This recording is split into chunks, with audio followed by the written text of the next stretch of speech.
श्री शिवाय नमस्तुभ्यम। स्वागत है आपका शिव पुराण श्री शतरुद्र संहिता 24वें अध्याय में। पिपलाद चरित्र। नंदीश्वर बोले, हे महामुने, एक बार देवताओं और असुरराज वृत्रासुर में बड़ा भयानक युद्ध हुआ। वृत्रासुर ने सभी देवताओं को युद्ध में हरा दिया। तब सब देवता अपने प्राणों की रक्षा हेतु ब्रह्मा जी की शरण में गए। ब्रह्मा जी के पास पहुंचकर देवताओं ने उन्हें अपनी सारी परेशानियां बताई और उनसे अपनी प्राण रक्षा की प्रार्थना की। ब्रह्मा जी ने कुछ देर तक विचार किया और फिर देवताओं ने कहा, हे देवताओं, महर्षि दधीचि ने भगवान शिव की घोर तपस्या करके उनसे वर मांगा है कि उसकी हड्डियां वज्र से कठोर हो जाए। इसलिए तुम महर्षि दधीचि से उनकी अस्थियों को मांग लो। उनकी हड्डियों से वज्र का निर्माण करके ही वृत्रासुर का संहार किया जा सकता है। ब्रह्मा जी के वचन सुनकर देवराज इंद्र, देवगुरु बृहस्पति और अन्य देवताओं को साथ लेकर महर्षि दधीचि के आश्रम में गए। वहां पहुंचकर उन्होंने महर्षि को हाथ जोड़कर प्रणाम किया। देवताओं को अचानक इस प्रकार आया देखकर दधीचि ने उनके आने का कारण पूछा। तब देवराज इंद्र ने उनसे कहा, हे महर्षि, आप परम शिव भक्त हैं और शिवजी से मिले वरदान के कारण आपकी हड्डियां वज्र के समान हैं। मुने, हमें अपनी अस्थियां दान करके हमारी रक्षा करें, क्योंकि वृत्रासुर का वध तभी संभव हो सकेगा। महर्षि दधीचि ने मन ही मन सोचा कि परोपकार से बढ़कर कोई दूसरा कार्य नहीं है। तब देवताओं का कार्य सिद्ध करने हेतु उन्होंने भगवान शिव का स्मरण करते हुए अपने शरीर को त्याग दिया। देवता उन पर पुष्प वर्षा करने लगे। जब इंद्र को ज्ञात हुआ कि महर्षि ने अपने प्राणों को त्याग दिया है, तो उन्होंने कामधेनु द्वारा महर्षि दधीचि की सब अस्थियां निकाल ली और वे अस्थियां त्रष्टा को देकर उससे वज्र का निर्माण कराने के लिए कहा।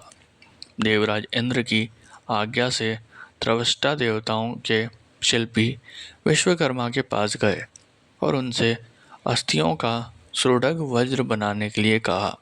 विश्वकर्मा ने दधीचि की अस्थियों से वज्र का निर्माण किया।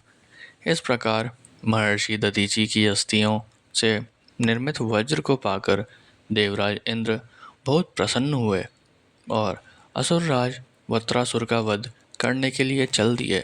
उन्होंने युद्ध भूमि में जाकर वृत्रासुर को ललकारा और अपने वज्र से उस पर कठोर प्रहार कर उसे किसी पर्वत की भांति खंड खंड कर डाला। वृत्रासुर के मरते ही देवताओं की प्रसन्नता की कोई सीमा न रही। वे उत्सव करने लगे। चारों ओर मंगलगान होने लगा तथा देवता इंद्र की स्तुति करने लगे। उधर दूसरी ओर जब महर्षि दधीचि की पत्नी सुवर्चा घर के सारे काम पूरे करके बाहर आई, तो अपने पति को न देखकर सशंकित हो उठी। देवता भी वहां नहीं थे। उसे निश्चय हो गया कि उसके पति के साथ देवताओं ने छल किया है। सुवर्चा ने देवताओं को खोजते हुए पशु बनने का शाप दे दिया। अपने मृत पति के पास जाने हेतु सुवर्चा ने जब चिता में प्रवेश चाहा, तभी आकाशवाणी हुई, हे प्राज्ञ, तुम ऐसा मत करो, क्योंकि तुम्हारे उदर में महर्षि का तेज विद्यमान है। शास्त्र कहते हैं कि गर्भवती स्त्री को सती नहीं होना चाहिए। आकाशवाणी सुनकर सुवर्चा आश्चर्यचकित हो गई।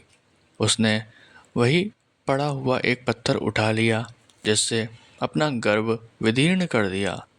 उसके गर्भ में एक महादिव्य शरीर वाला परम कांति वाला बालक उत्पन्न हुआ। वह भगवान शिव का ही रूप था। अपने पुत्र को पाकर देवी सुवर्चा बहुत प्रसन्न हुई, परंतु अगले ही पल उन्हें अपने पति का वियोग सताने लगा। सुवर्चा ने अपने पुत्र को चूमा और अगले ही पल उसे पिप्पल वृक्ष के मूल में लटा दिया और बोली, हे पुत्र, तुम इसी वृक्ष के पास निवास करो और सभी मनुष्यों के साथ प्रेम का व्यवहार करो। यह कहकर सुवर्चा समाधि लेकर अपने पति के पास चली गई। देवी सुवर्चा समाधि लेकर शिवलोक पहुंची और अपने पति के साथ आनंदपूर्वक निवास करने लगी।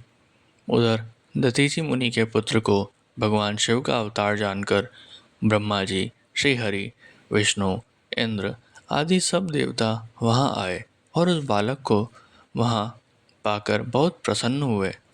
ब्रह्मा जी ने उसके जात संस्कार विधि पूर्वक संपन्न करके उस बालक का नाम पिपलाद रखा। उस समय देवताओं ने बहुत उत्सव किया, फिर अपने लोक को चले गए। पिपलाद बहुत समय तक उसी वृक्ष के मूल में तपस्या करते रहे और मनुष्यों के हित के लिए कार्य करते रहे।